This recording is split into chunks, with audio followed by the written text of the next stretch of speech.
Continuing with the Chapter 30 flipped classroom, we're going to be looking at 5.1 Roman numeral 1b key concept, which is the development of machines, including steam engines, and the internal combustion engine made it possible to exploit vast new resources, or it also made it possible to exploit fossil fuels, and this basically greatly increased the energy available to society, meaning people could produce stuff faster. Now, the first revolution in the Industrial Revolution, the first thing that was industrialized, as the 18th century progressed, the factory systems replacing of the putting out system was in textiles. In 1700s, John Kay's flying shuttle dramatically increased the speed of weaving processing. And people could produce cloth so fast that they ran out of thread, which George Crompton's mule turned the tables on and produced faster thread than ever before.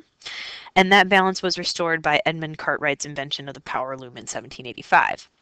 So this example just shows how one invention spurred other inventions. It wasn't like one person was inventing everything. People were using other people's inventions. And patents also became really important because of this. In terms of transportation, you've got the steam engine invented by James Watt in 1765, which provided a general new power source for a lot of different types of machines. You also had advancements in iron and steel production, having to do with heat and combination of metals, which led to stronger iron and steel. And you put those two things together. In 1815, George Stephenson produced the first steam-powered locomotive. Go, George! So here you see the flying shuttle, and here is the power loom. Notice who is working in this factory and who is managing the factory. We'll come back to that in a little bit. The gender of those two people. Steam engines. This is one of the first steam engines up here, quite large. This is the piston that would turn the wheel. And then here you have an early steamship. And the earliest of early locomotives, and later shiny, awesome locomotives. So innovation abounds.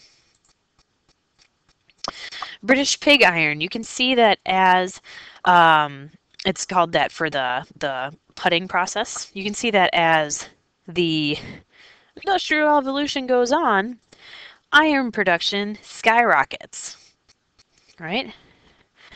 So you've got a lot of iron to work with. This has to do with the building of things made out of iron, not just locomotives, but steamships, factories, all sorts of stuff being built with this iron. Okay, now the changing of industry led to a lot of changes in society. So first of all, the factory replaced the putting out or cottage industry system, and this industry system had led to pretty harsh lives for farmers. It took away seasonal work for them, basically, because they would always be working on something. And as the 18th century progressed, the factory system really became way more prominent. Factories allowed much greater centralization and managerial supervision than ever before. So you could tell exactly what people were doing, and you could make sure that they were doing it really fast. You controlled them. Because of this, there was this greater gulf developing between the owner class, or the bourgeoisie, and the workers, or the proletariat, who basically became a type of machine or a type of labor. Their labor was, because of these machines, very, very rudimentary and routine. And since the way to increase productivity is to make people do simplified tasks over and over and over, these workers became easily replaceable because they weren't incredibly skilled. It didn't take long to learn to do what they did. So here you see the bourgeoisie and the proletariat.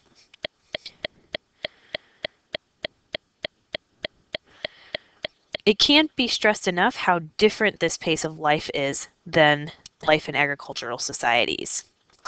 Many craftsmen who were used to specialized, skilled work and being valuable struck back and feared that their livelihood and lifestyles were in jeopardy. And in fact, they were right. These people, some of them were called Luddites. And a Luddite today, when you say Luddite, it means like someone who doesn't like to use email or doesn't like to buy new cell phones or whatever, someone who's kind of stuck in the past in technology. That term comes from this time period. Luddites, however, were much more revolutionary. They did things like destroy machines because the machines were taking their jobs, which I guess a parallel could be drawn to the 21st century there too.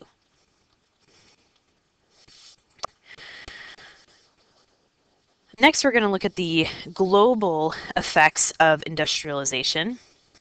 Britain would eventually lose its early leadership in industrialization as Western European nations such as Belgium and France and Germany began to develop.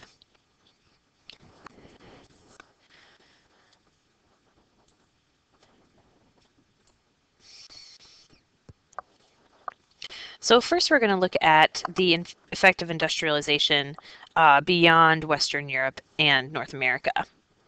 Russia, under the influence of Finance Minister Sergei Witt, I believe, it might be Witty,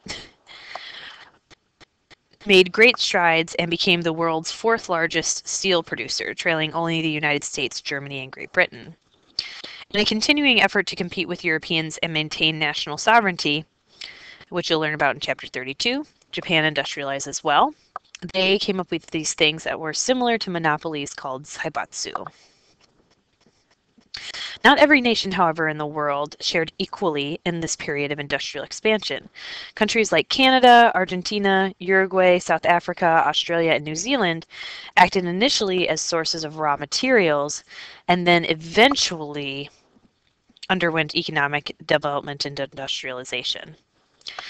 And trailing was Latin America. Sub-Saharan Africa, South Asia, and Southeast Asia, they remained economically independent on industrialization. And part of that has to do with their colonial history. The next part of the PowerPoint will continue with delving more further into, excuse me, social impacts of the Industrial Revolution.